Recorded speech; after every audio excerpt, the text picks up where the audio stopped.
Welcome to React UI development series. In this series, we are going to learn React from the fundamentals all the way to advanced real-world concepts.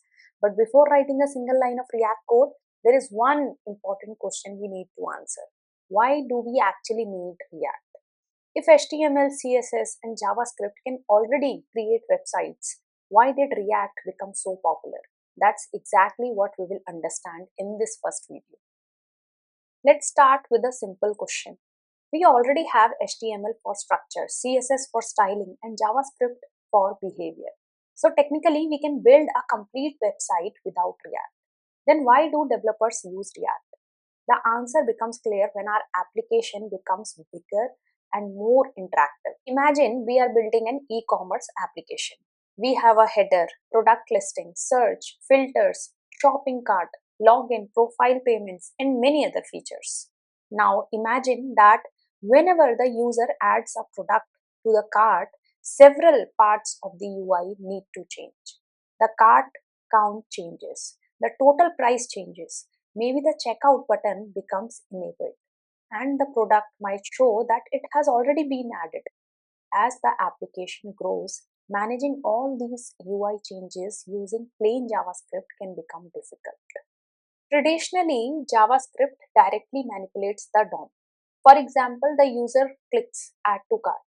We might need to find the cart element, change its count, update the price, change a button, maybe show a message, and so on. As the application grows, we end up writing more and more code just to keep the UI synchronized with the data. This is one of the problems React helps us solve. Core idea behind React is actually quite simple. Your UI should be a representation of your application state. If the state changes, React helps update the UI accordingly. So instead of constantly thinking which DOM element should I change, we start thinking what should my UI look like when my data has this value. For example, suppose our cart count is initially 0. The user adds a product. The state changes from 0 to 1. React sees that the data has changed and updates the relevant UI. So we can think of the flow as state to react to UI. This way of thinking is extremely important because you will see this concept throughout the entire React series. Now let's define React properly. React is a JavaScript library for building user interfaces. Notice that I said library, not framework. React primarily focuses on the UI layer. It gives us a powerful way to build interactive interfaces using reusable components. One of the React's most important concepts is the component. Instead of building one huge UI as a single piece, we divide it into smaller reusable pieces. For example, an application can have a header component, product component, cart component, and button component. And a product component itself can contain smaller components. This makes our UI easier to understand, develop, and maintain. Let's compare the general approach. With traditional JavaScript, we often work directly with the DOM and manually update elements. With React, we describe what the UI should look like based on the current data. React also encourages us to divide the UI into reusable components. So React isn't making JavaScript unnecessary. Instead, React gives us a structured way to use JavaScript for building complex user interfaces. This is where React becomes very powerful. We create a component once and reuse it multiple times. The structure can remain the same while the data changes. The idea of reusable components is one of the foundations of React development. One common beginner confusion is thinking that React is a programming language. It isn't. React is not a replacement for JavaScript. React is a JavaScript library. So when you learn React, you still need JavaScript. In fact, the better your JavaScript fundamentals are, the easier React will be. Before learning React, you should be comfortable with HTML, CSS, and JavaScript, especially JavaScript concepts such as functions, objects, array methods like map, destructuring, modules, promises, and asynchronous programming. You don't need to be an expert, but you should understand the fundamentals because React heavily uses JavaScript.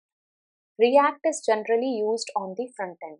For example, you might have React handling the user interface, while your backend is built using Java, Spring Boot, Node.js, or another technology. The React application communicates with the backend through APIs. So React is only one part of a complete application.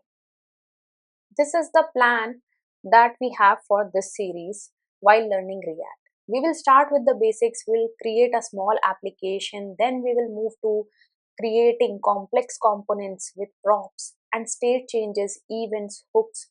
So please be in this series till the end so that we will learn how the real world development of React applications work. One thing I want you to remember throughout this series is this: don't try to memorize React syntax. Instead, understand how data flows through the application. The user performs an action, the state changes, React responds to that state change, and the UI reflects the new state. Once this mental model becomes clear, React becomes much easier to understand.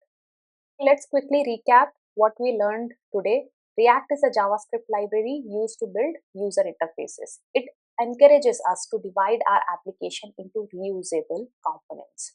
And one of its most important ideas is that the UI should reflect the current state of the application. We also learned that React doesn't replace JavaScript. React is built on top of JavaScript. So strong JavaScript fundamentals are very useful. In next video, we will move from theory to practice. We will set up our React development environment and create our very first React application. We will understand what White is, how a React project is structured, and what actually happens when we start the application.